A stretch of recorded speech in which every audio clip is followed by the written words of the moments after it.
Thank you. We will now start the program for our panelists. I would just like to ask you to click on speaker view in the top right-hand corner of your screen. That will allow the speaker that is talking at the moment to be visible on your screen.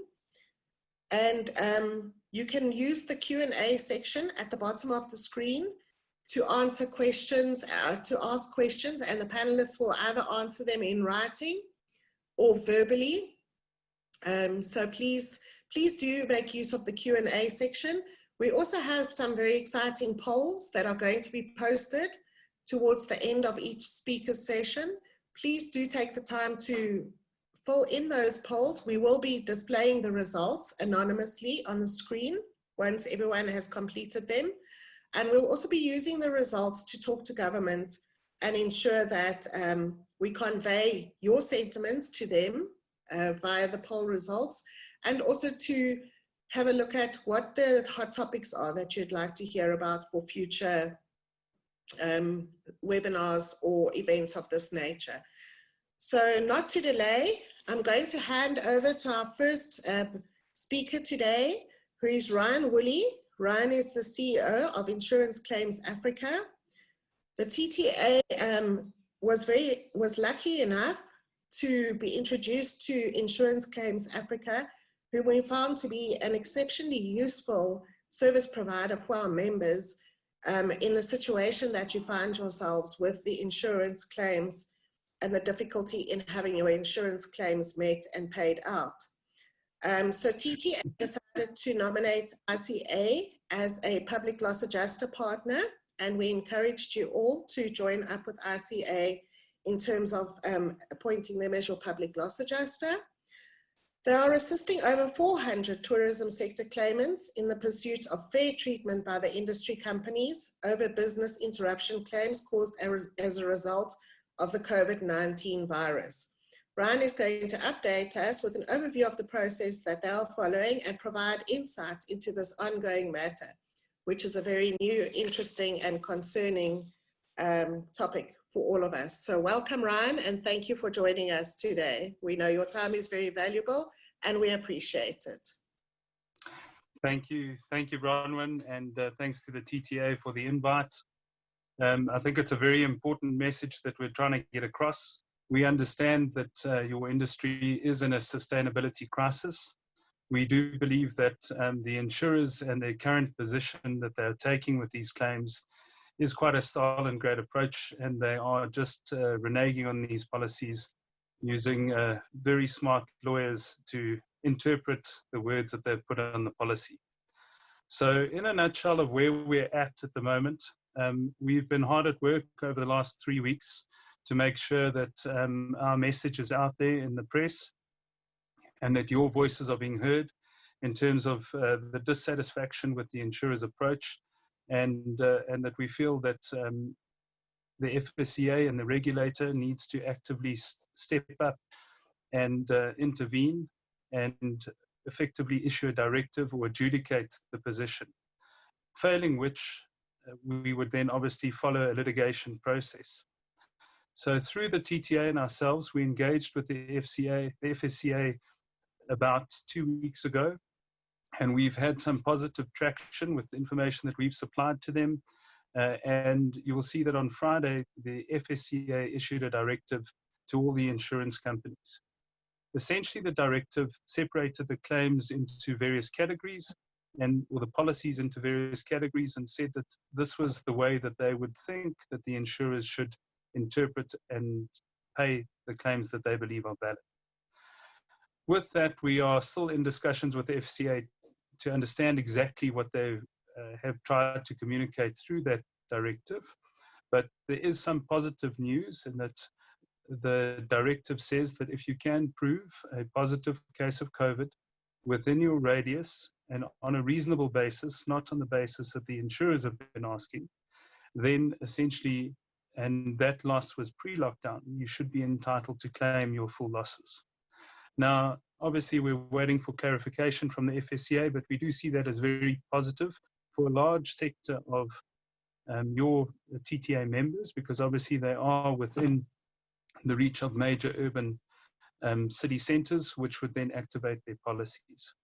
So we're obviously just waiting for that view to come back from the FSCA, and then we can take it forward. If the view is negative, we believe that the insurers and ourselves will appeal the process to try and see and get clarity. If we can't get clarity on a amicable basis, well, then we're going to obviously have to litigate. On Friday, we've got a Zoom call with several other groups in order to try and see whether there's merit in pursuing a class action. In the meantime, we'll definitely be pursuing our own targeted litigation to try and get the policies, to get clarity on what the policies mean. So from our side, we're taking the fight to insurers. We're making sure that there's pressure on them through public opinion as well as in the media. And we believe that with the help of associations like yourselves, we can then reach out to government to obviously put pressure on the regulator to stay involved and adjudicate the process successfully. We understand that the tourism and hospitality sector is a vulnerable sector of our economy. We understand that you're a mass employer of the youth, and we applaud you to continue to do that. And we definitely are supporting you in this, and we won't give up the fight. Thank you very much.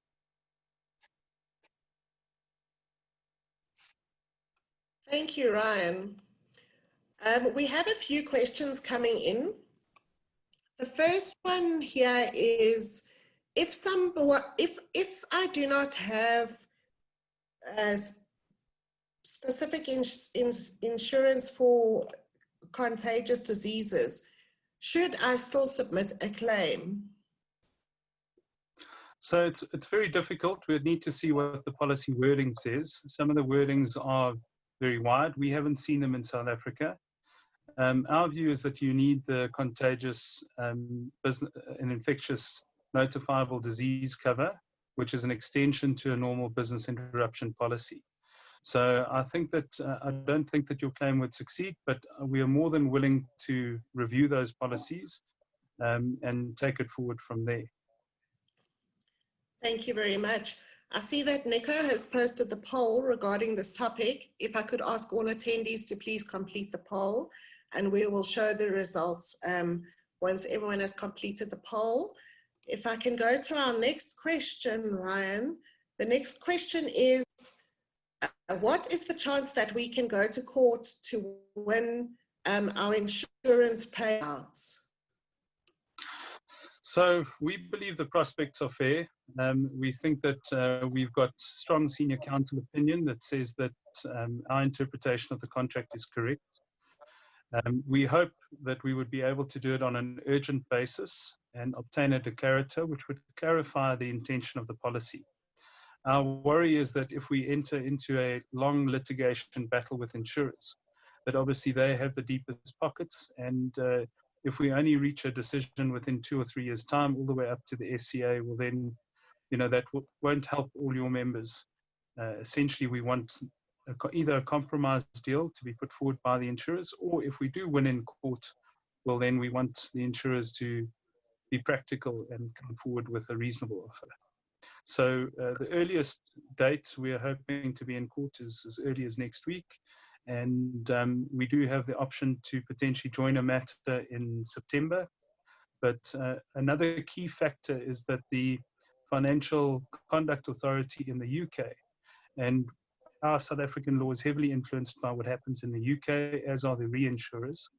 So the FCA is getting a declarator, and the ruling should come out by the end of July, early August.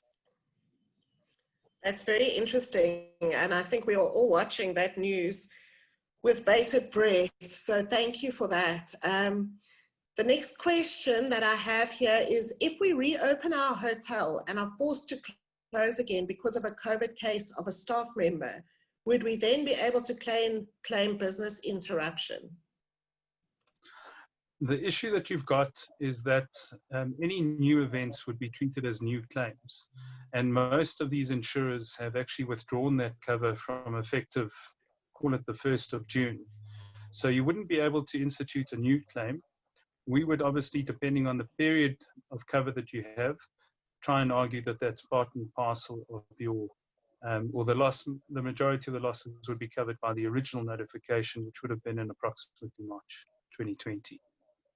Just on that point, a thing to note is that where your interruption period is 3 months, it is important. There's a clause in the policy that says that you must submit and quantify your claim within 30 days of the expiry of your indemnity period. So if your indemnity period is 3 months, you've only got 30 days from the end of that to submit all information. Otherwise, potentially your claim will die. Prescribed. That's very important, and we hope that all of our members have submitted claims, whether they have been advised that they have a claim or not. One of the pieces of advice that we received is that if there's no claim, then you have no case. So I'm not sure if you agree, Ryan, but it's better to submit a claim and have it rejected at the end of the day than not to submit a claim and find out that you did actually have a valid claim. Am I correct? Yes, it's important to have got formal response from your insurer or from your broker saying that you don't have the cover. I think that gives you peace of mind, and the fact that you've explored the opportunity to claim. If you haven't claimed within a certain period of time, there might be prescription applied to late notification of claims. So it is important that you do lodge those claims urgently if you haven't already. Thank you very much. I think another very interesting fact about the insurance matter is outside of the tourism industry. Do we expect people to be also taking the insurers to court for normal business interruption if they don't have the extension, the contagious disease extension? Yes, I think that there are a lot of commercial businesses as well as corporates and manufacturing concerns that do have this cover. Their claims are quite unique, and because the supply chain needs to be looked at quite carefully and the wide area damage, it's not as straightforward as claims in the hospitality and tourism sector.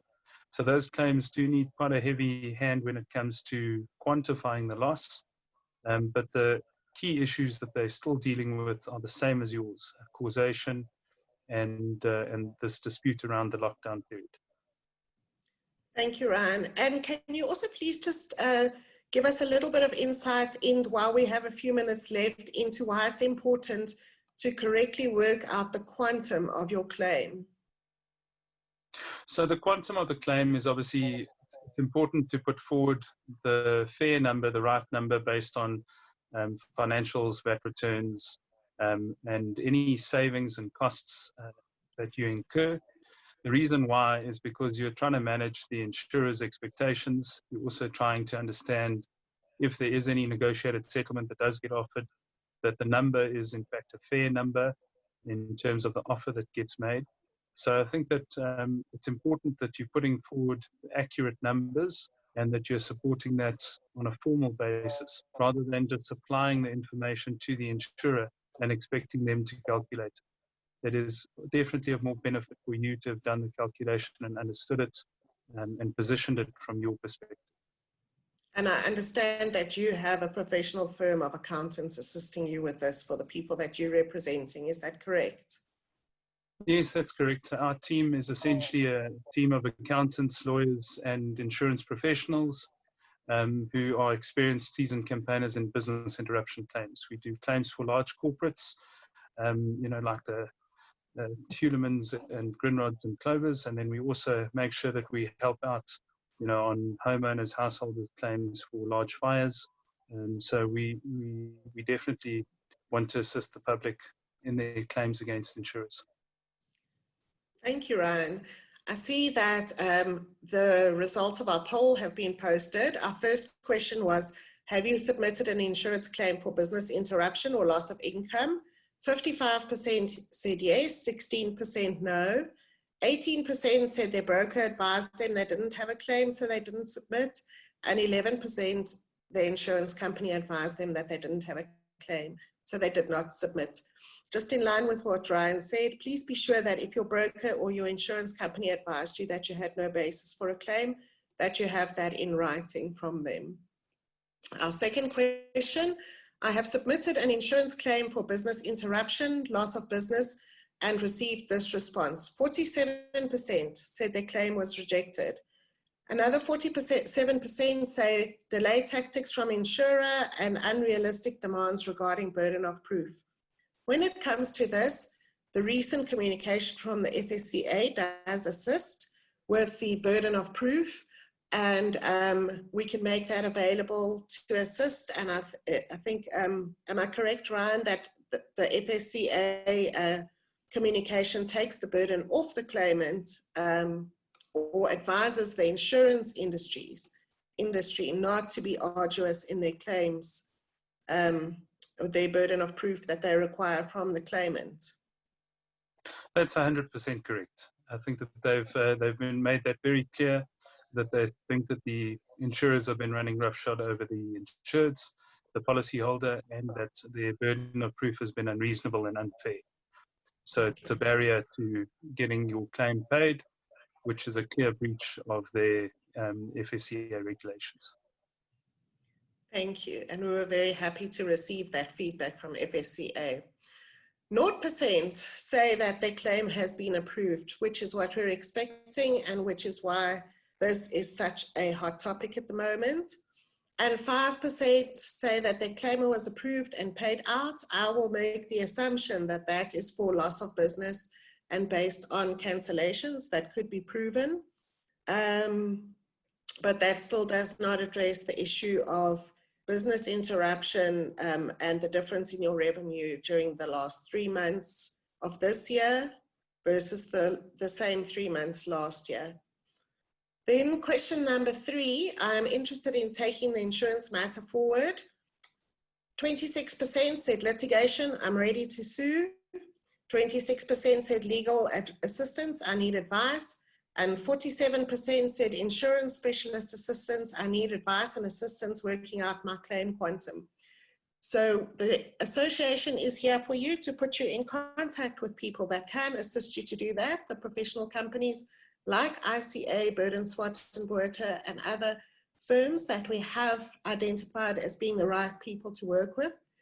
So please do get in contact with the TTA office if you don't have that information already, and we will take the results of this poll and see what additional action we can take on your behalf.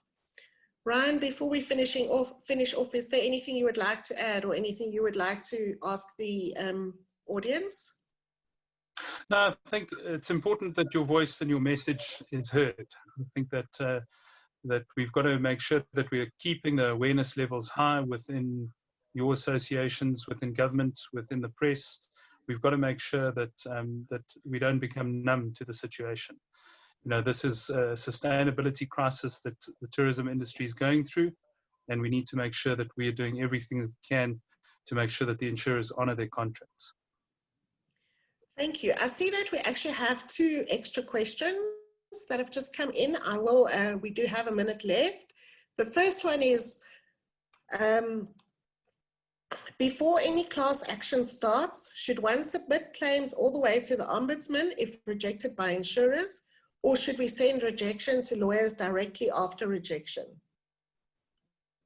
So that's a personal choice. You can go to the Ombudsman and you can go through that process. Or alternative is that you can go to a lawyer or a firm like ours, and we would then object to the rejection of your claim. There are certain prescription periods that you need to be aware of generally, and you need to see specifically per your policy. You've got 90 days within which to provide a written objection to the rejection of the claim. You then have got 12 months within which, from the date of rejection, to issue summons. And if you fail in any one of those 2 steps, well, then your claim dies. The other thing to be aware of is that if your business closes or is wound up or liquidated, your claim will obviously die with it, unless obviously the liquidator would take it forward. But those are the things that we just want to raise as prescription issues that your members do need to be aware of. Thank you very much. That's very sage advice. Our last question is, my claim has not been rejected yet because I haven't fully quantified it yet. Can you assist us before rejection? And we have a list of the requirements that this participant's insurance company has given them. There's 9 pieces of evidence they're required to submit here, which we can share with you after the webinar. Sure, I think those requirements are going to be the onerous burden of proof that the FSCA has commented on. We don't think that you will need to supply the majority of those. We think that the FSCA's guide says that you need to look for that on a reasonable basis and provide that information. Yes, we can obviously assist with quantifying any of the claims, but expect that your claim will be rejected no matter what you put forward. There might be a certain window period that would be claimable in the insurer's eyes, but the lockdown period is still seen as not claimable by the insurers. The FSCA's directive does open that up, and we hope now that the insurers will start paying these claims. Thank you very much, Ryan. We're very positive about the way forward with yourself and the other partners that we are working on in this. And personally, myself, I hope that we actually see ourselves in court with an urgent application next week. I think that all of the businesses really need and deserve their payouts from the insurance as soon as possible in order to help them survive through this period. But thank you for joining us. Thank you for giving us your time. And we will keep you in contact with our members throughout this whole process. We appreciate it. No problem. Thank you very much, Bronwen. Thank you to the TTA. Pleasure. Without further delay, please don't hesitate to send in more questions or topics that have passed. If there are questions that we don't manage to get to during the webinar, we will make sure that we get written answers to those questions for you or put you in touch with the relevant people to assist you with your questions. But we are now moving on to Mr. Chafiwa Chifenga, who is the CEO of the Tourism Business Council of South Africa. Chafiwa has really been the champion for our industry, fighting for assistance, relief, for reopening, for reasonable concessions by government, and for the sustainability of our industry overall during this time. TBCSA opened their arms to the entire South African tourism industry, not just their members. They spearheaded the compilation of safety protocols for the reopening of the South African tourism sector and presented them to government to motivate for a safe and earlier than planned opening. Chafiwa is going to give us a look inside what it took to get this process together, and he will advise us on the implementing of the protocols when they are issued to position South Africa as a safe destination in terms of contagious diseases. Welcome, Chafiwa. Thank you for joining us. I know that you are extremely busy with government at the moment, lobbying on our behalf, so we really appreciate you taking the time today to come and talk to us. I hand over to you. No problem, and good morning to you, Bronwen, and good morning to the members of Tshwane Tourism Association. It's great to be here, although at different circumstances that are not so attractive for our business.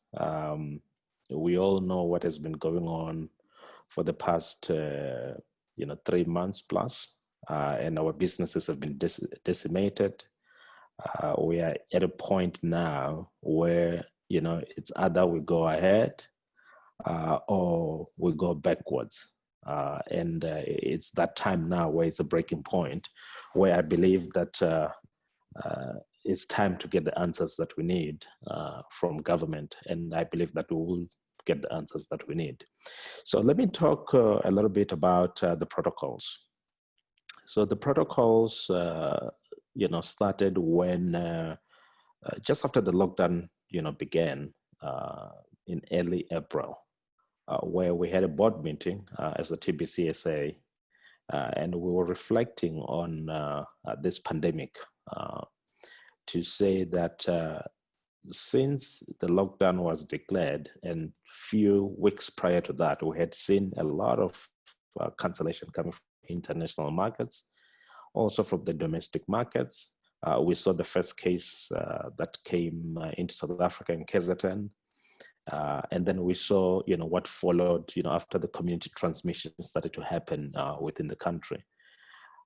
And we then sat and said, well, we can either sit down and just watch these events unfold, or we can then put our hands into this and participate fully in ensuring that we de-risk the sector and ensure that we go back to work.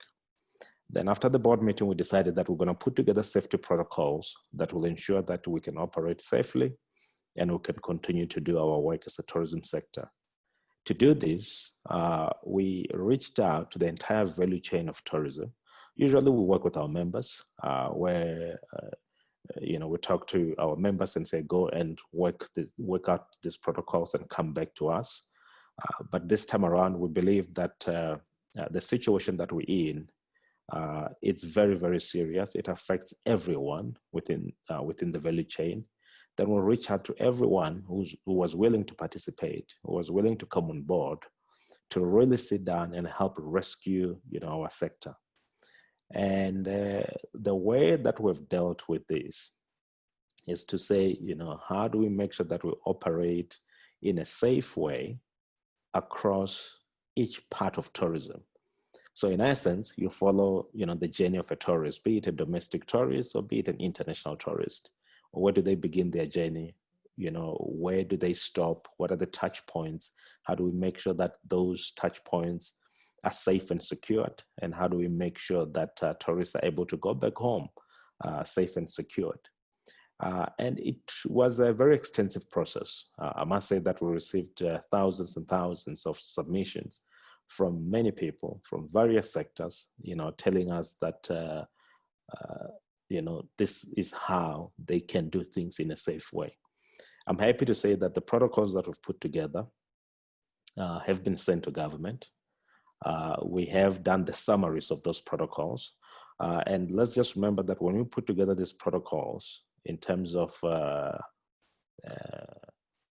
the big document, there's still a space to take the document and put it in small chunks to make sure that if the document is put in a small chunks, it can be followed by employees. You can make posters available and many other things. So it's very, very important. So we worked with Bronwen from your association. We did receive the inputs that you sent through, quite substantial inputs. We also work with the Restaurant Collective, amongst others, and many other associations that are within our stable, from FEDHASA to SATSA to the Current House to the Hunting Association, and the list goes on. So these protocols are comprehensive. They've been submitted to government. We've done the summaries.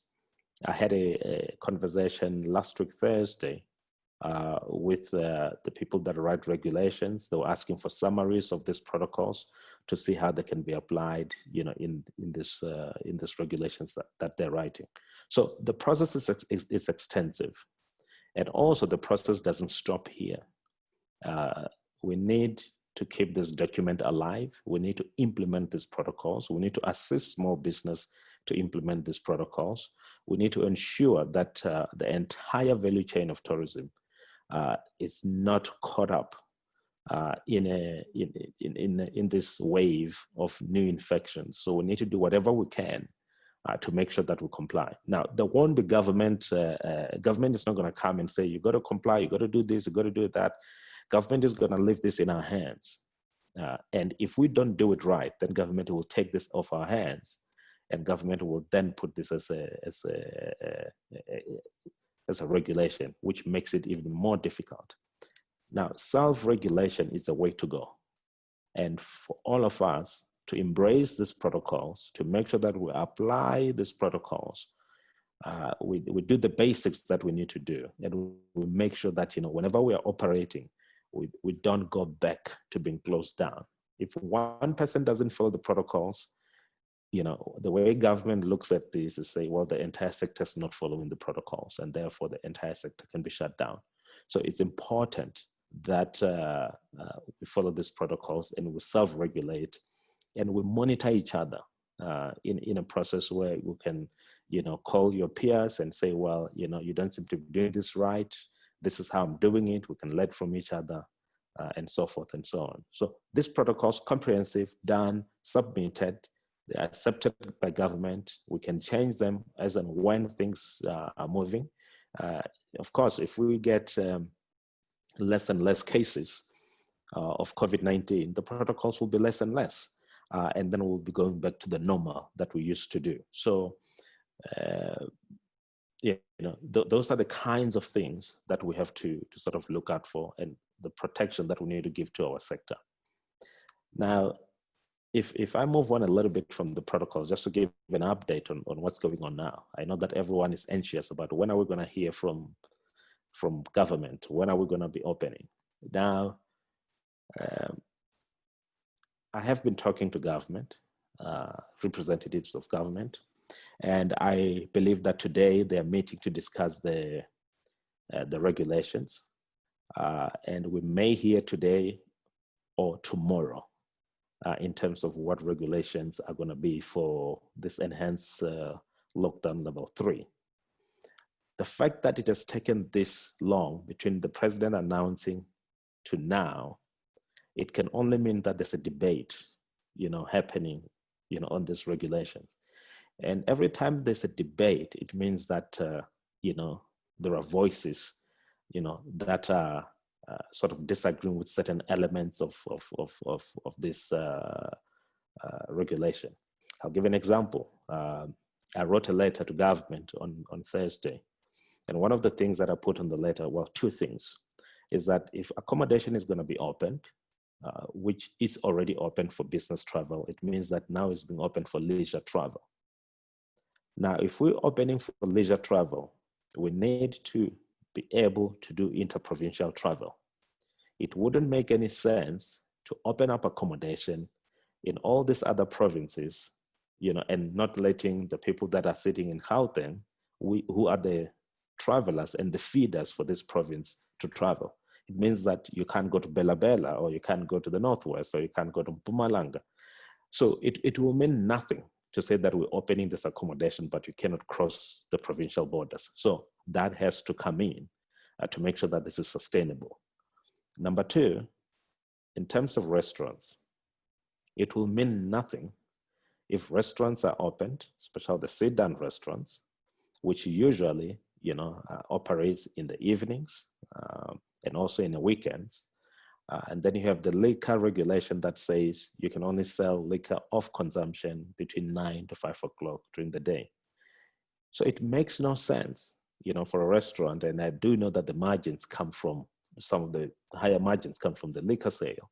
It will make little sense to get these restaurants to say, well, you're open, but you can't sell this, you can't sell that. I always equate it to making a stew. If you're making a lamb stew or a chicken stew, you don't go and say you can make a stew, but you don't use tomatoes and you can't use onions. It wouldn't be complete. It's the same thing.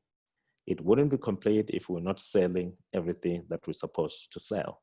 So therefore, we've asked that, the regulation, be amended in terms of the liquor sale of consumption. It must include on consumption, and it must take into consideration the fact that there are many restaurants that are open on Thursday, Friday, Saturday, Sunday. So if you open these 4 days, it means that you won't be able to sell any liquor. Then it makes no sense. So already we're dealing with the issues of social distancing, where, there may be something that says, open, put your tables, 1.5 meters aside. Already you're dealing with fewer people in the restaurants. You can't sell liquor. The margins from your food is very limited. Then what's there to sell? So government needs to understand the business that we're in and the fact that it's difficult. And they must appreciate it, because we contribute, to the fiscus. We employ a lot of people. We pay our taxes.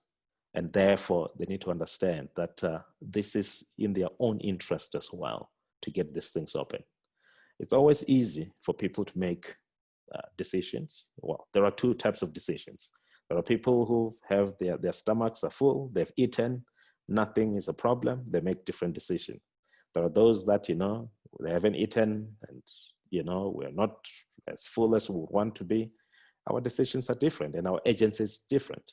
So for us as a sector, our agency is different. We know we are starving, and we know that decisions have to be made to preserve jobs and to preserve businesses and to preserve what we do. That's why we're fighting for these things. We do know that there are many other people that may see this differently, but it's because they don't operate the way we operate. And it's because they're not feeling the pain that we're feeling. And the pain that we're feeling is real. And we see this in the eyes of our employees, in the eyes of business owners, and many people, that have, almost thought of committing suicide because of the situations that we're in. But I just want to say to yourselves that, this as well shall come to pass. We will be able to solve this. We will be able to get the answers that we need. So that's just a feedback that I wanted to give you in addition to the protocols that we put together. I think that we are going to be faced with a tough time, but I always believe that we're resilient. We're an industry that knows how to dig itself out of difficult times, and we should continue to do so, and we should continue to offer the services that we offer. They all need us. They just don't know that they need us. Thank you. Thank you so much, Chafiwe. We really appreciate that insight. I think that it is evident to all of us that you understand our industry deeply and that you listen to the feedback we send you and the requests and information that we provide you with. And that is extremely, extremely valuable for our industry. We have so many questions following your discussion, and we are running over our time in the program. So I think what I would like to propose that we do is that we get the answers to the questions from you in writing, and then we distribute them to this group in writing afterwards. I think that one very important factor that you said is that we all do, once the protocols are released, we need to adhere to them and make sure that we don't get shut down again. We're all very keen to open, but the question is, do we know what the implications could be if we don't follow the right protocols and things don't go correctly?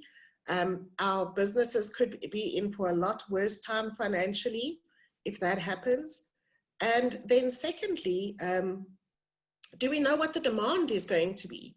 So when we open, we know that after these 3 months of no income at all, we definitely need a strong demand, and we need to make sure that that is there.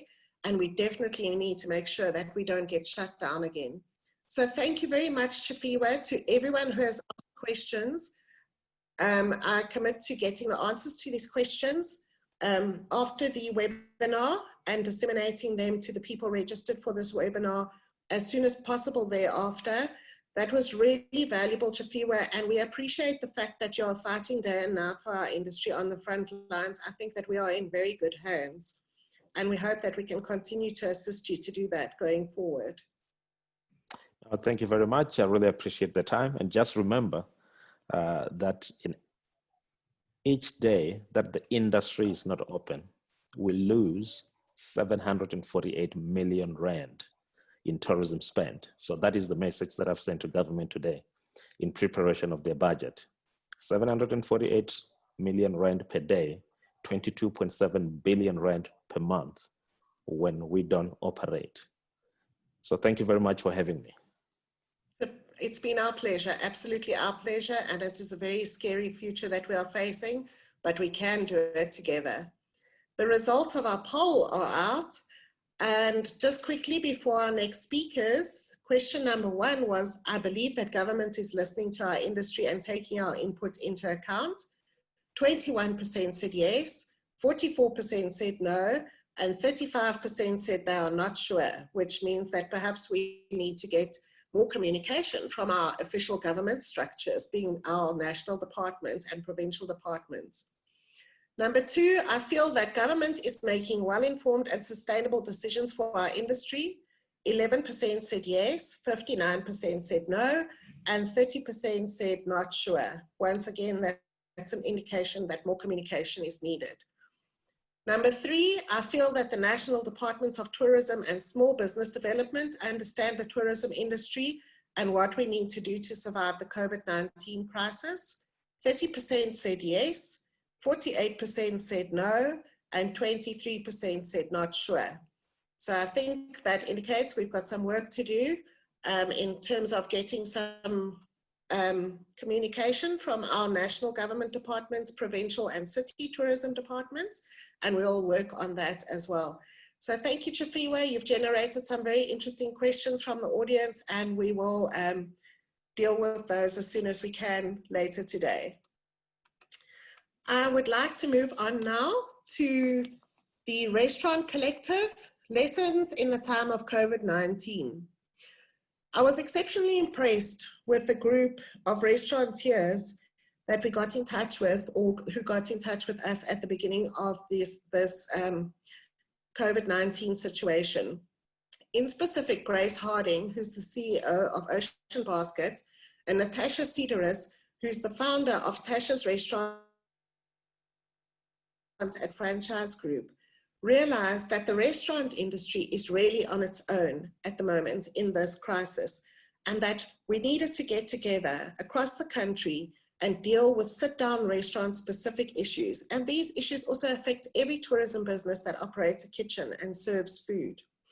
Natasha and Grace and their colleagues, Desmond Mabuza from Signature Restaurants and others, put all of their resources into helping the industry countrywide with information on how to assess your business situation, how to reopen your business, training, professional training free to everyone, writing protocols for kitchens and food service.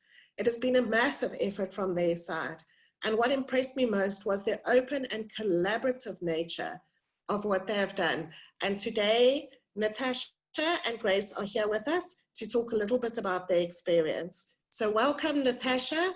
And that's there, even though it says Grace. I know, quite unusual, Grace. We're morphing into one person. We morphed. We can't hear you. The host is in control of me. It's fine. It's going to be Grace Sideris and Tasha Harding. It's fine. Hi, everybody. Bronwen, do you want us to just talk? Yes, please. I'll hand over to you. Welcome Okay. for joining us. Thank you, Bronwen. Thank you. Well, I think Natasha can start off about just to share the story of how we decided to start this thing, and then I'll talk a bit more about the collaboration and stuff like that. So, hi guys. Thank you for inviting us to be on this panel discussion. So, you know, I'm stuck in Dubai, and I've built a business here in Dubai with Tasha's and a couple of other concept stores. But of course, my home and my birthplace is with Mother Africa, and I was pretty stressed. We do have quite a big team in South Africa, but quite stressed to be removed from the situation while this crisis was happening. And I had done quite a lot of work here with MIRA, which is the Middle Eastern Restaurant Association, on trying to lobby governments on certain situations and certain issues that we had. And actually, I got a call randomly from Grace, who said, listen, can I have a chat? And we started talking and decided collectively that the South African restaurant industry needed assistance during this crisis. But we also then realized that there was a huge gap in the sit-down restaurant industry for upskilling and training. And I think the overall consensus was that because we come from quite, and I hate the word corporate, but because we come from more of a corporate structure, and we have a lot of hands and assistance on our side, that there's a lot of people who didn't have that type of assistance. And our goal was basically to try and make government aware of our plight and our unique and specific crises that we have in the restaurant industry. And those crises sort of existed even before COVID, and all COVID did was take a magnifying glass and highlight them even more. Of course, COVID brought its own unique set of challenges, and we really wanted to form this collective and make it free for anyone who wanted to join, for support structure, for training, and then of course lending, asking government to lend an ear in terms of what our needs are and how we're going to reopen safely. And we are really hoping, and we're actually making a promise, that the assistance that the collective is going to give will happen even post-COVID. I think South Africa has a heart of hospitality, and we have a lot of talent, and we need to be showing the world that we can do better and that we are amazing. And we're just hoping that the Restaurant Collective can contribute in some positive way to demonstrating that. Thank you. Okay, so and it's been amazing because Dubai's opened a little bit sooner, so we've been learning a lot from Natasha. So I want to put across a few messages because I see that the panel this morning has really got a lot of advice and support. So the first message is that we are overwhelmed by the support that we are getting from people like Bronwen. I don't know, and Natasha and I, we don't know the first thing about what it means to run an association. And we certainly are learning. We also want to say thanks to Fedhasa, Lee, and Chifiwa. I have to tell you, I don't know if you're still here, but you're like Valium. So the one thing I must say that every time you phone, he will always return the call, and we are true novices in this space. What we've learned is the following, is that the sit-down restaurant industry cannot be lumped with restaurants, because restaurant is everything from a pub to a tavern, to a shebeen, to a McDonald's, to a Nando's. The definition is far too broad. So a sit-down restaurant has got so many unique needs, and it has been fragmented, and we have to take responsibility for that. It's been an industry in South Africa that was started by entrepreneurs. There's been a lot of competitiveness. I often speak to my founder who years ago, you know, if another seafood shop would open next door, he'd start to curse their mothers and their aunties and their grandmothers. So that's how it's been brought up. And I think Natasha and I, we are entrepreneurs who have some structured experience, and we've reached out to the rest of the sit-down restaurant industry, and in the main, there's been overwhelming support. So that is our commitment. COVID did wake us up. It has been a gift. The gift is over now. We've learned the lesson. Hello, Cyril and friends. Okay, let's open. And now we've got incredible plans working with people like Bidfood, who've given us so much support to help build an app. We're going to build an academy. The head of training at Ocean Basket's a qualified teacher. So there's incredible plans coming forward. And what I know is how little that I do know about the sit-down restaurant industry, but we're going to change all of that. Is that all I must say, Bronwen? Thank you very much, ladies. I must say that it has been exceptionally inspiring to work with you. It's lovely when we find people that are willing to give back to the industry and help the industry grow and flourish. We've all learned a lot of lessons from COVID, yes, and I think that what is the biggest one is that we're not going to go anywhere unless we collaborate. And I'm really looking forward to TTA working together with the Restaurant Collective going forward to ensure that our restaurants in South Africa, and especially in the city of Tshwane, have got the best quality information at hand. And that goes for any establishment that serves food will benefit from that. And thank you for everything that you've done and all of the resources that you've given the industry. If you wouldn't mind, I would just like you to remind the audience where they can find those resources and how they can sign up to receive information from you directly as well. And I'd just like to tell everyone that's listening here today that we'll be working very closely with the Restaurant Collective going forward. It will be a collaboration where it doesn't have to be either the Restaurant Collective or the Tshwane Tourism Association.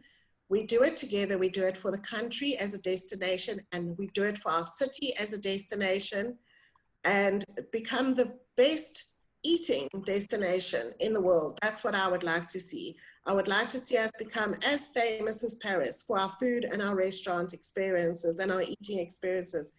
So Grace, Natasha, thank you. If you could just remind everyone again where they can have a look at Restaurant Collective information, then I think that would conclude our session and we can move on to the next session after that. And we Okay, appreciate the time. cool. You see, I help you save time. So I put the link on the chat section, which is just the restaurantcollective.co.za. If you join there, then you automatically get onto the WhatsApps groups and things. We're going to put up the protocols once we just hear what all the regulations are going to be. So the minute Chifiwa says to me, I can put it up, I will, because I'm very obedient. And there is a workshop on Thursday, and we're targeting that personal development workshop to all restaurant managers. So we've been speaking a lot to owners, and what we experience even through our own brands is that the managers really love to participate in these workshops, and it'll be facilitated by some of the expert trainers from Ocean Basket, and it'll be all about how to handle the opening, how to handle the guests. I mean, as a waiter, you're not going to be pouring wine over someone. It's just too close. You're not going to be opening a Coke can. So we do encourage people to join that Zoom, and there's lots more coming on income statements and lots of other stuff. But just register on there, and we'll hope to meet all of you soon. And lots of love to you, Tash, and thanks, Thank you. Bronwen, for being my teacher. It's a pleasure anytime. I hope I've taught you the Really right way. amazing work. Thank you, and thank you for joining us from Dubai. Natasha, Thank we you. hope to get home soon. I can't wait to come home. I'm sure. Thank you very much. Thank you. Nico has put up the poll. Please do complete the poll for the restaurant industry so that we can have a look at those results once they are ready. I would next like to introduce Kostas Nikolaidis, who is coming to us from Scotland. Kostas is in Scotland. He is with STR, and we asked Kostas to come and present to you today on what has been happening across the world in the countries that have been opening up before us and what trends they are seeing, because everything follows accommodation bookings. There will always be an accommodation booking when a tourist is coming to your country, and STR measures accommodation bookings. So these statistics will give us all a good idea of what is coming our way as we open up the industry. STR is going to take us through this journey of tracking and analyzing booking data from countries further along the COVID-19 trajectory in South Africa. What are the trends and patterns that emerge as COVID and the resulting travel bans and other restrictions come into play and are lifted again? Excellent. Thank you so much, Thank you for Bronwen. joining us from Scotland. It's very cold. Yes, thank you so much for having me, and thank you, Bronwen, Nico, and the TTA for giving me the opportunity today to just talk and present some true facts about what's been happening during the pandemic in Africa, all over the world, and how has the hotel industry specifically been tracking throughout that very, very difficult period. So I'm going to share a few slides with you, so please let me know when you can see them. Are the slides on the screen, Bronwen? Bronwen? Yes, Kostas, we can see them. Thank you. Excellent. Thank you so much. So yeah, as Bronwen said, we at STR are pretty much the biggest hotel performance database in the world. We've been collecting data for hotels for over 30 years. What started in 1985 in the US has very quickly expanded around the world. 69,000 hotel properties around the world at the moment provide their data to STR, and in return receive reports from us informing them about the state of their performance in comparison with what's happening around them. So very quickly, we're going to go through and take you for a journey around the world with a few headlines of what's happening. So things obviously are getting better. We are on a global level in a much better place than we were this time last month or 2 months ago. There are news coming through, some headlines about drugs that might help us get through it and tackle the coronavirus. Also, Europe is reopening the borders for summer travel.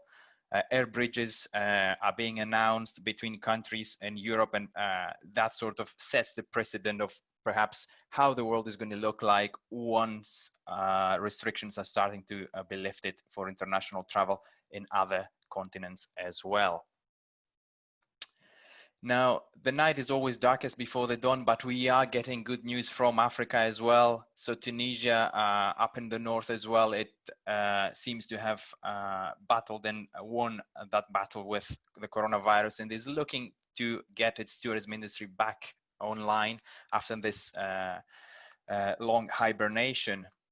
And Egypt has announced that they're planning to open all airports on July 1st, so things are starting to get past that tipping point where we've seen just no travel at all internationally.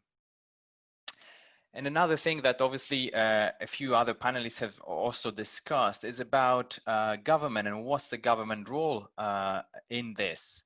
You know, tourism is such a big employer, and obviously I cannot stress enough the role of government in making those decisions about when to open, how to support the industry, with what intensity. So a good example of that would be obviously from my home country of Greece, where the Prime Minister himself put himself in front of the media and said, we are relaunching the Greek summer for 2020. It's a move that, you know, we haven't seen from any other Prime Minister in the past, despite the tourism industry being so critical for Greece.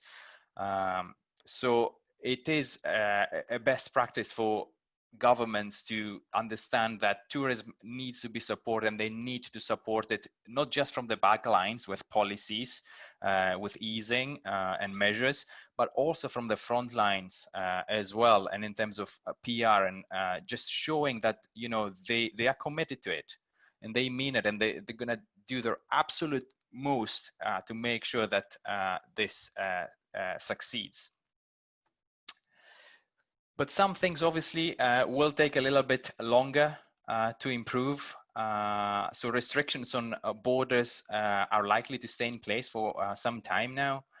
We've got the European Commission recommending a partial and gradual lifting of travel restrictions. Obviously, they don't want everything to be lifted at once. And also, they're not looking to reopen the borders outside of Europe with the US to America and with Asian countries just yet. And from the US side, obviously, they are keeping the borders with Canada and Mexico closed until July 21st, as they've announced. And also Australia on the Asia Pacific side as well are saying that the borders might stay closed until 2021. So recovery as a result of those measures and decisions is likely to be slow for the tourism industry. We are seeing a bit of downside from China. Beijing is grounding again flights and raises its threat level as there are fears of coronavirus second wave over there. New Zealand, which was corona-free pretty much for a while, one of the first countries to declare that they were corona-free, now have cases again, and it's actually 2 cases that traveled two cases from the UK. And even Germany. Germany was a leading example of in Europe of being ahead of the game in terms of the coronavirus and how they managed to beat it and limit the deaths and the cases. Now their infection rates are soaring again, and they saw a massive outbreak at a meat processing factory. So we've talked about food and restaurants just before. So let's have a look at how barbecuing can give us some insight on the shape of hotel recovery. And that's all, you know, for all you guys out there who like your barbecues, your smoking and braaiing. So what does barbecuing meat can teach us? So we can see when you barbecue meat, the fat and the meat temperatures rise at different levels. So you can see the fat in the blue line, the temperature rising gradually and consistently over time, whereas the meat begins to rise and then stalls for a while. So it stays at that temperature for a little while before it spikes upwards. So this the fat is, let's say, the typical recovery shape that we would have liked to see, but the COVID-19 recovery shape, at least in terms of hotel performance, is looking more like the meat. So we rise, we recover a little bit, we stall at a certain level of performance for a specific period of time, which is different depending on the destination, the country, and obviously the external factors that have to do with the virus and other conditions before we see that full recovery. So how does that actually show in terms of hotel occupancy? So we can see here hotel occupancies for China, which is the blue graph, from February 1st all the way until the 15th of June 2020. So China, Europe, Middle East, Africa, and South Africa as well are included in this chart. And these are hotel occupancies that we are seeing. So we can see the big drops. Obviously, China had already dropped before everyone else as the outbreak started there much earlier. And we can see towards the right-hand side the current occupancies for each of those countries and continents. So we can see what we were discussing about the stall, like the meat stalling. So China stalled at a level of occupancy of about 40 to 45% for a period of 1 month before making a break upwards to occupancies of 52.6% in the last week. And the same happened in the Middle East, where they're still in that stall period of occupancy after their initial recovery, now spanning 6 weeks, and they're looking at 36.8% occupancy in that last week. And further down, when looking at Europe, we finally see restrictions easing, and we can definitely say that for Europe, it's alive. And finally, we see that uptick in hotel occupancy. So hotel occupancies are going up above 20%. We had never seen that in previous weeks. And the same, in a way, can be said for South Africa, which is the yellow line below, at 20.9%, a little uptick of occupancy during the last week. Africa, as an average of all countries and all hotels participating and submitting data to STR, sitting way below that at 13%, as a lot of markets are completely closed and still lockdowns very much prevalent. Now, looking at China, what does it have to teach us in terms of how do we get to that recovery stage with hotel occupancies? We can see the fall, that was stage 1, when all the lockdowns and all the cases were spiking back in the end of January. Then it took a long time to recover. It's a slow recovery. Obviously, they had that stall that we talked about for a few months. Then around the middle of March, beginning of April, some normal patterns in terms of occupancy are starting to appear. So we don't see that flat occupancy line between different days and different weeks. So there are some fluctuations, which means the market is coming alive. There was the 1st of May holiday that spiked occupancies a little bit and pushed them a little bit higher to a different level of performance. And then only in June and end of May, we can see that business returns and they managed to break past that 50% occupancy threshold, which took them a good few months. Now crossing over to Africa to give a little bit of an overview of what's happening closer to home. Still, the travel restrictions remain very strict in Africa for international travel, although they're easing in terms of domestic lockdowns in many countries. to a large degree, the African continent and South America, as you can see, together with India and that region as well, have still some of the strictest restrictions when it comes to international travel yet. And that obviously plays a big role into how hotel performance and tourism performance and restaurants and everything else that relies on those tourism inflows is performing at the moment. So it's been a difficult May across Africa. Occupancy of open hotels for May 2020 in some key cities around the African continent. We see a lot of single-digit occupancies. This is a picture that you don't really want to see, and it has nothing to do with what the performance was before the pandemic, where all these occupancies were above the 50% threshold, 60, 70%, 80% occupancies. A lot of these cities would be running if it was business as usual. But it's all the same. Everyone is on the same boat. So, you know, we just need to make sure that we stick to it and make it through this difficult time. For South Africa, I wanted to give a bit of a long-term view. We've been collecting data for many, many years, as I've said before. So we're looking at RevPAR here. So RevPAR is the revenue per available room, one of the key performance metrics for hotel performance. And that is the change, the percent change year on year for each month. So since from January 2000 all the way to May 2020. And we can see that generally RevPAR has been above that 0% line. So it has been growing year on year throughout this past 20 years. Obviously the World Cup saw that big spike during that June, July in 2010. And then obviously the following year, it was that correction, as we can see. And then we can see in May 2020, that big drop of minus 68.4%. Obviously RevPAR follows the performance that is driven by the really low occupancies and hotel closures in South Africa and elsewhere in the world. And how about Pretoria? And this is where, you know, I love data, because you can just see how it correlates Pretoria and Tshwane with South Africa in general as an average.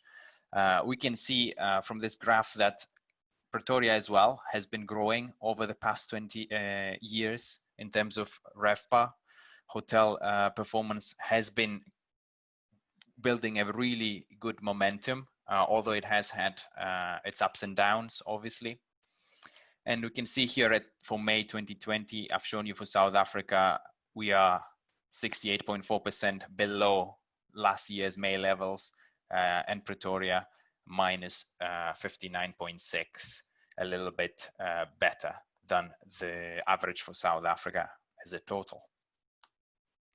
In terms of occupancy changes for specific days, we're looking here from a period of the 1st of January 2020, when the pandemic was starting to spread in China. It hadn't really made the big headlines yet, all the way to the 21st of March, just before South Africa went on lockdown. We can see the occupancies versus the same days last year. They were largely growing for most of the days, but then obviously once we hit that period from the middle of March and onwards, is the same picture. Big drops of 40-60% down year on year for all these days, and obviously the coming months that followed March, so April and May, as we saw earlier. And I wanted to mention a little bit about forward start, because we've seen about historical performance and we see how that really helps us understand what has happened. But how cool would it be to be able to see that going forward and, you know, being prepared in advance before that performance actually materializes. And this is a project that we've been doing with many hotels around the world, and with Tshwane Tourism Association and Nico. So Nico, thank you so much for helping us reach out to hoteliers and get them on board this initiative. So I'm going to show you future business on the books of future occupancy, what is in those hotel booking systems at the moment for some of the cities where this is live, and we're hoping to bring this live to South Africa. We are getting data from hotels as we speak. So for most European capitals, the summer period, so we're looking from, we took a snapshot of what business there is in their reservation systems from these hotels on the 15th of June, so that was last Monday, and it covers all the way through the 11th of September 2020. There's not much. Obviously, there have been a lot of cancellations, and even close to the arrival date, the business is not looking particularly busy compared to normal levels. So all European capitals below 20%. Obviously, we're hoping confidence is returning to the market, more flights are being put in, bookings are going to come in. But so far, we haven't really seen this materialize. So we're looking here at pickup for those same cities. So pickup is how many bookings we've picked up from last week. So how many more people have booked. Very low pickup, as you can see, for the next 2 weeks before arrival. Everything is coming very close to the arrival time. People are booking a week before they want to arrive at the hotel, 2 weeks before. It used to be that people would pre-book. Obviously, this has changed. A lot more flexible cancellation policies are changing consumer behavior. And further out into the future, 30 days ahead, 60 days ahead, we're still taking more cancellations than bookings for these key European markets. So it is challenging, and forward-looking data shows that the markets are still trying to balance. There's still cancellations coming in, obviously, as people are canceling the plans. There are insurance fears. Obviously, some cannot get travel insurance and they feel not confident, obviously, going abroad. But obviously, we are seeing the light at the end of the tunnel, and with the future data, obviously, the message that I want to get across to hotels that are today with us is that when you can see the future, you can write your own history. We as STR have been relying and collecting historical data, and now is probably the best time to move into future-looking data. And it all goes back to some key values that, you know, especially with the pandemic, I want to stress. Collaboration, obviously, it's been talked about. You guys are doing it with TTA. You are collaborating to make the most of this situation.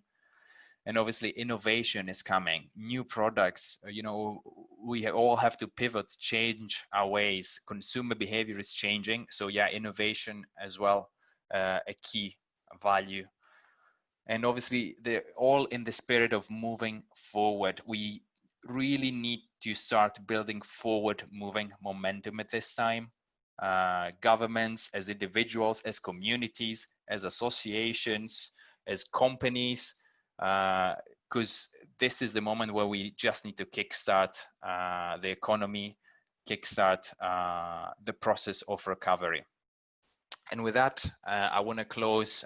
We're not going to take any questions live, but I'm happy for all of you that are asking questions to reply at a later time. And Bronwen, back to you.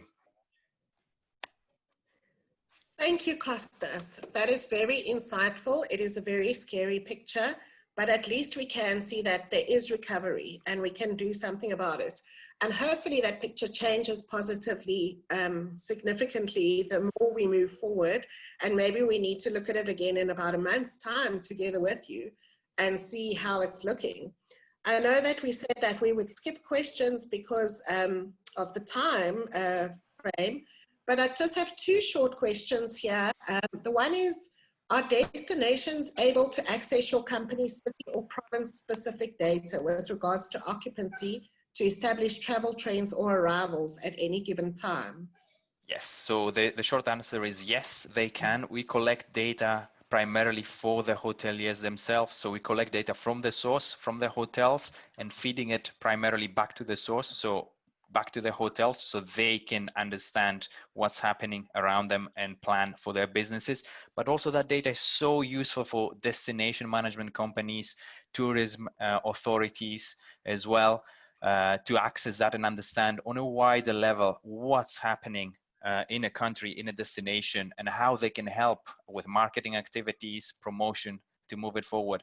And obviously with STR, we never disclose individual hotel performance data to everyone. It's all averages, every data that goes out to everyone. So we always maintain your personal hotel data confidentiality at all times. Thank you, Costas. And that's the reason why every accommodation establishment should sign up with STR, because as Costas' presentation said, if you can see the future, you can plan your own history.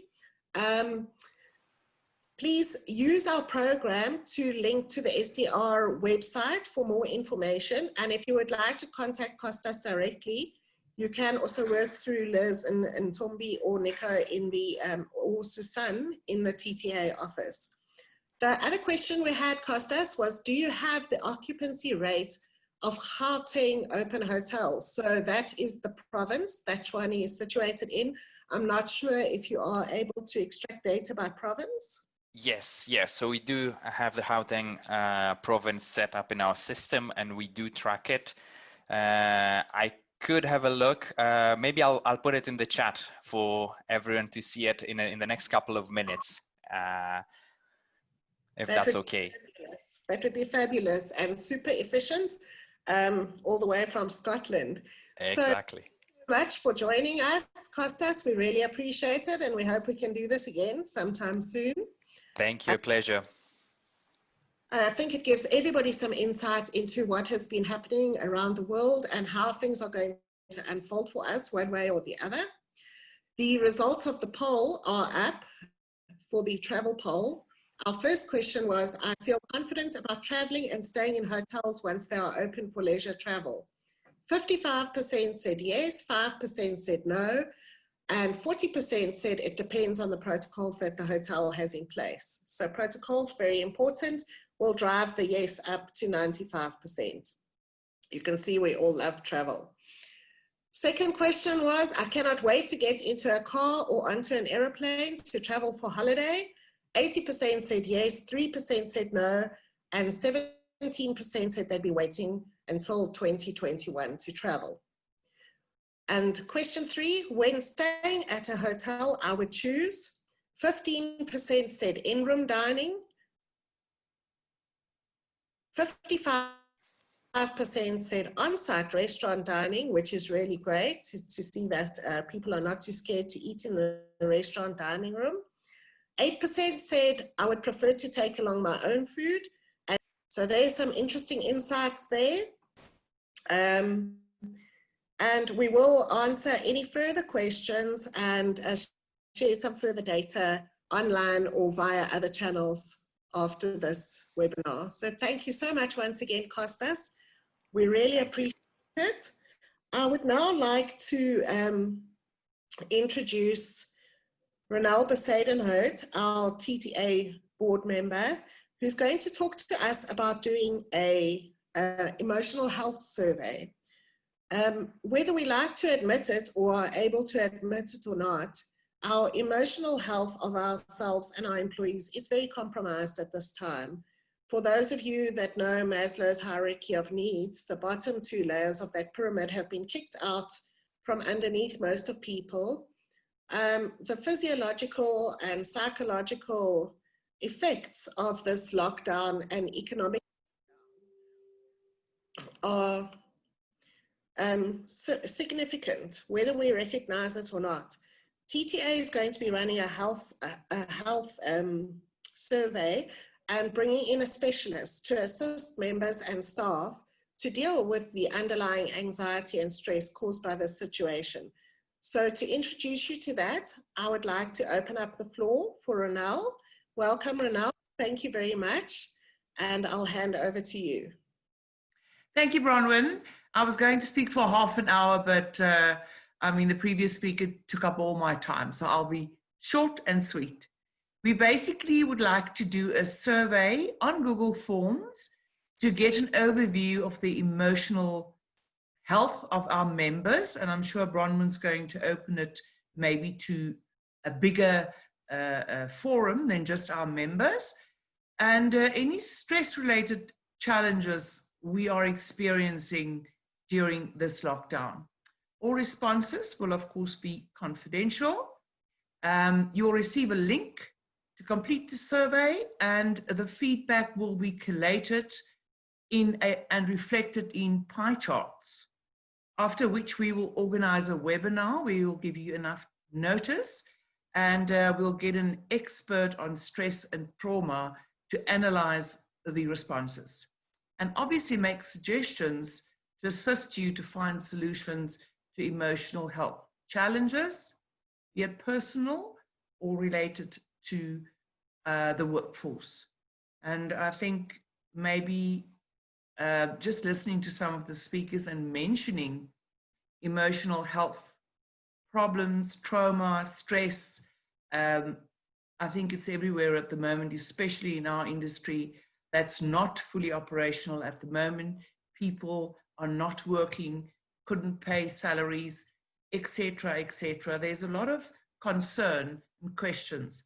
So we would like to do this survey, and I would urge you all to really complete it, and then we'll give you feedback. Well, we'll get an expert to give feedback on the solutions for our issues in the workplace, and obviously for ourselves. Thank you. Thank you so much, Ronelle, and we're very grateful to have you spearheading this initiative for us, which is very, very important. Next, Park Shopping Centre to talk to us about annual Menlyn Park Tourism Expo 2020. Of course, we launched our first tourism expo to market the tourism products in the city to local residents at Menlyn in September last year.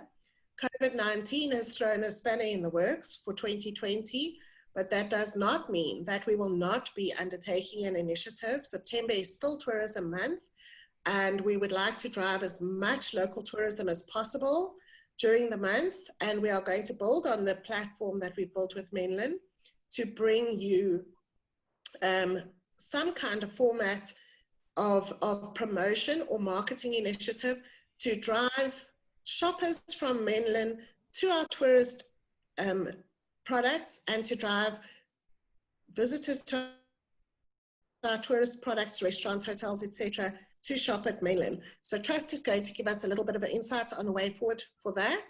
Welcome, Trust. Thank you for joining us today. I'll hand over to you.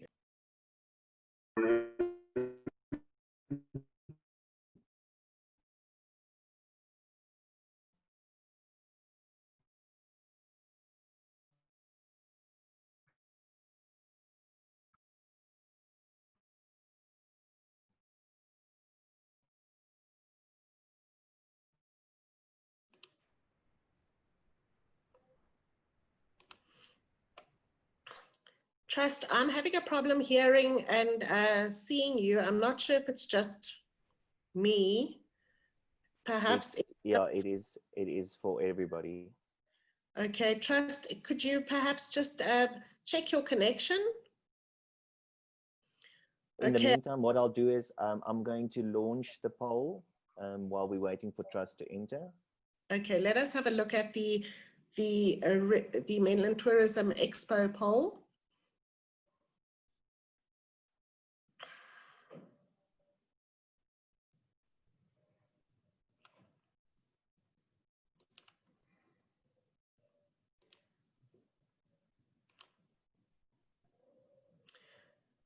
Nico, if you could also show us the restaurant poll, the results of the restaurant poll whilst we wait for Trust to come back, please. I will do that as soon as we close this poll, then I can share it, no problem. Okay.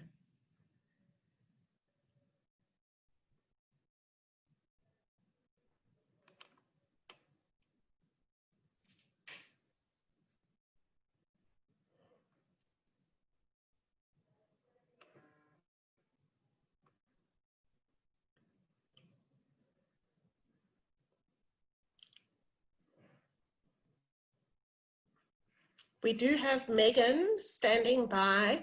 If we cannot get Trust's connection corrected, then we will ask Megan Meese, the marketing manager of Menlyn, to brief the audience. Welcome back, Trust.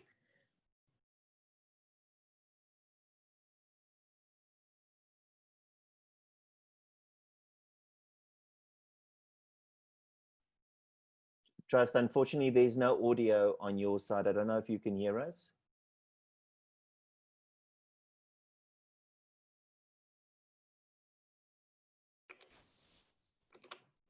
Okay, I think in the interest of time, perhaps we can let Megan come in and see if she can brief us on the Mainland Tourism Expo. Patching her in.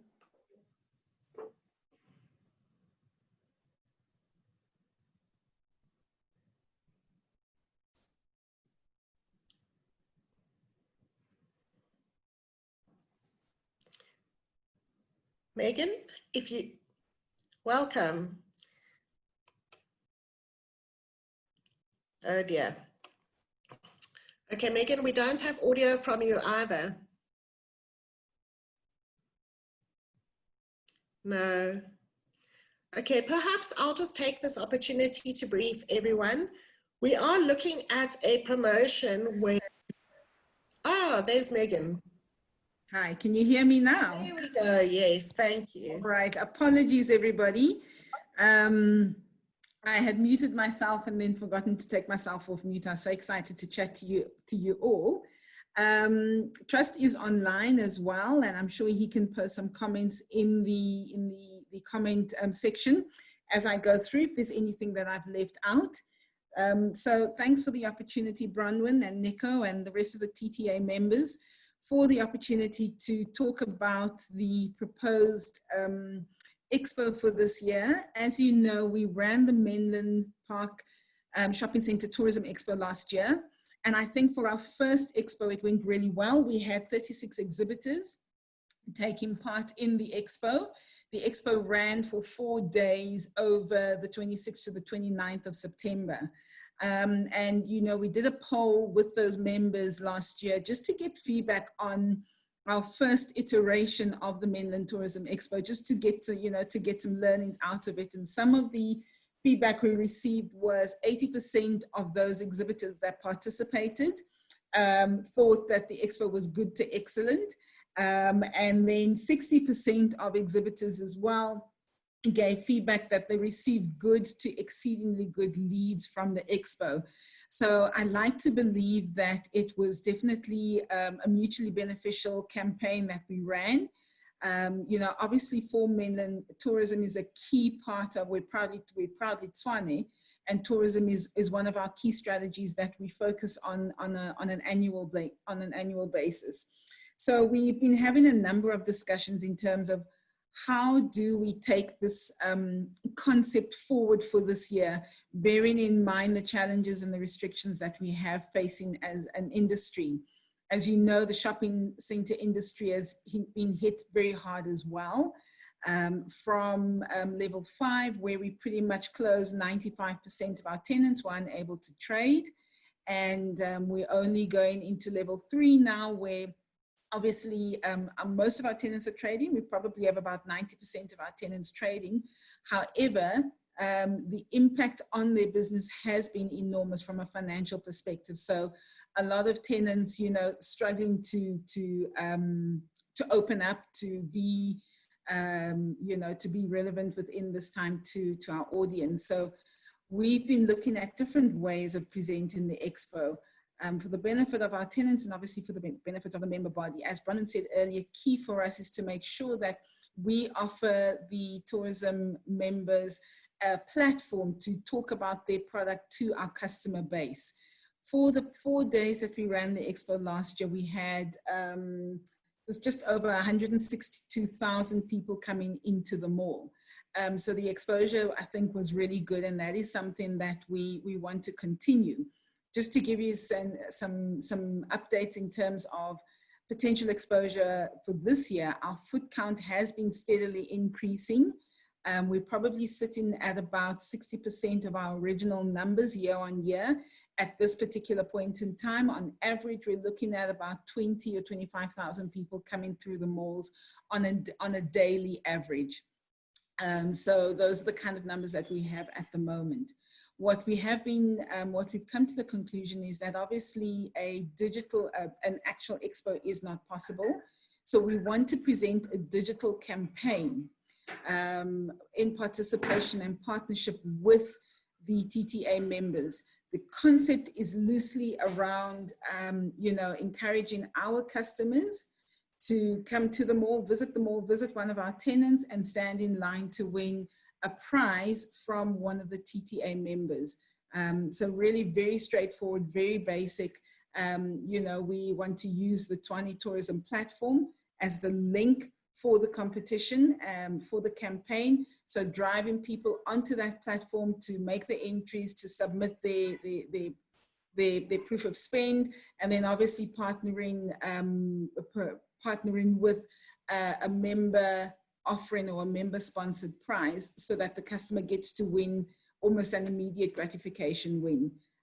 That's very loosely it. I know that Trust had a whole lot more planned. I've just kind of come in at the last minute. So Trust, if you're there, you're welcome to add in there. But yes, that's it from me. And we really would like to encourage members to come on board. Obviously, it is a difficult time for our industry as a whole. And I think, in one of the previous, in the earlier presentation, we spoke about, I think it was Costa that spoke about collaboration, innovation, and moving forward. And those are three key pillars that we want to look at in terms of this campaign. So collaboration is really important. We want you to come on board. We want you to partner. We want you to sponsor. The innovation is obviously presenting the campaign in a different way. And then the moving forward is getting those steps going, getting the industry going, moving forward. Something that we want to highlight very clearly as well is that we want to support the opening of the industry, from a safe, we're open and we're safe positioning as well. So that is a message that will come through in terms of creative iterations that we will use to drive the campaign. Thank you. Thank you, Bronwen. Thank you so much, Megan. And we're looking forward to it. And we will keep everyone informed about how the campaign is going to operate and how it's going to run going forward. So please do look out for that information. Thank you for the opportunity. The shopping centre poll are in, or the mainland promotion poll are in. Would you participate in a digital showcase of your brand facilitated by Mainland? 77% said yes, and 23% said no. So I think that's a very nice, a nice resounding yes there. And would you be willing to sponsor a prize for Mainland shoppers in this partnership? 60% said yes, and 40% said no.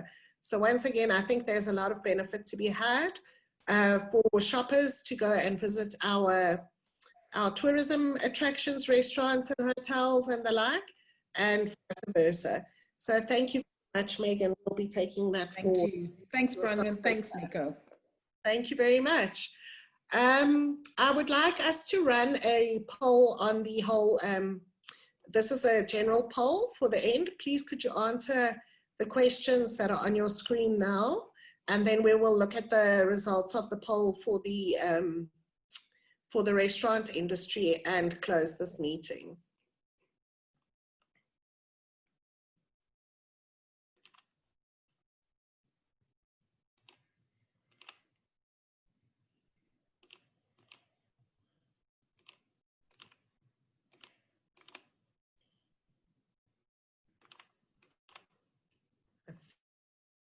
I think if everyone has had an opportunity to complete the poll. Nico, are we able to show the results of the restaurant poll yet? Bronwen, people are quickly doing our poll, which I think is very important for our next webinar. There's multiple questions, so if we can just give them a few more seconds to do that poll, and then I'll show the results of the restaurant shortly. Thank you so much.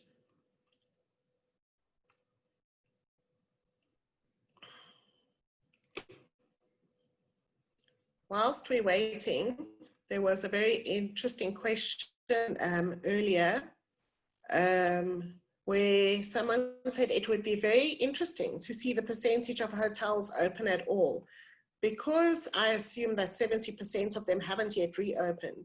So knowing that 14% of beds are occupied is the one thing. Knowing that only X% of them are actually trading or accepting booking for the coming weeks would paint the real picture of this disaster. So we will undertake to get that information and share it with this group as well. I think we're going to send quite a lot of extra information out after this webinar. Okay, I think we've got 62% people that have voted. I'm going to end this poll and we can quickly have a look and see what people would want from our next webinar. Okay, great. Thank you, Nico. There we go. So from the next webinar, the preferred time is either 10 or 11 a.m. in the morning. And then obviously the most pertinent topic, it would appear, is national government assistance, but there's a lot of interest in all topics.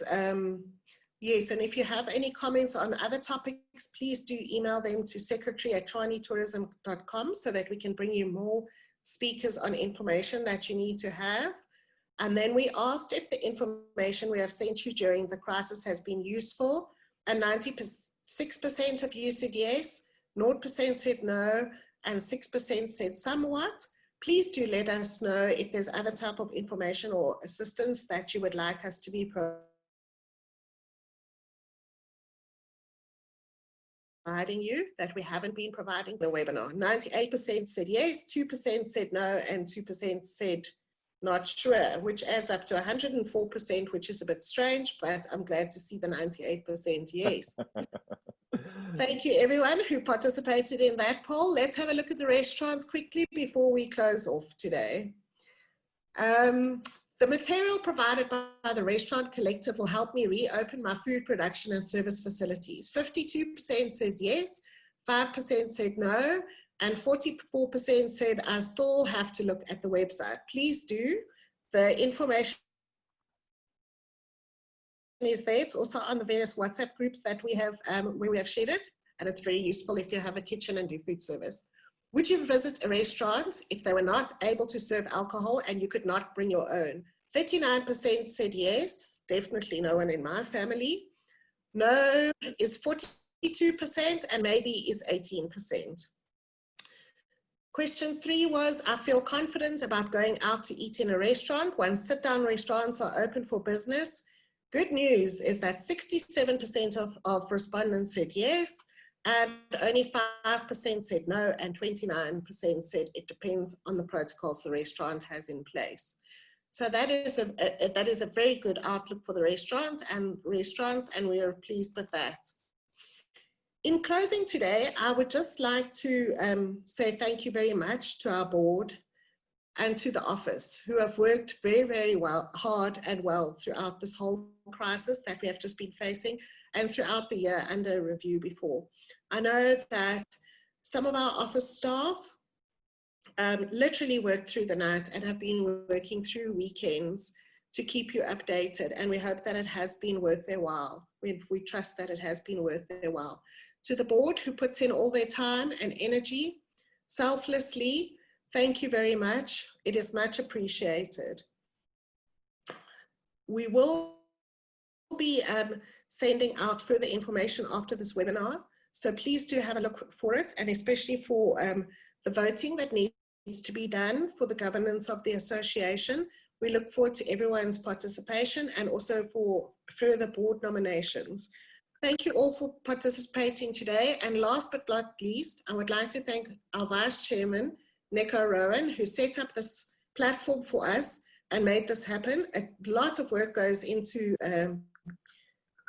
figuring out how to work a webinar when it's the first time that you've done it, and I would like to congratulate him. I think that he's done an exceptionally good job today. There he is. So thank you so much, Nico. Thank you to our board, to our members, and those non-members that have joined us today. We will send out a recording of this session. Thank you and goodbye, everyone. Thank you.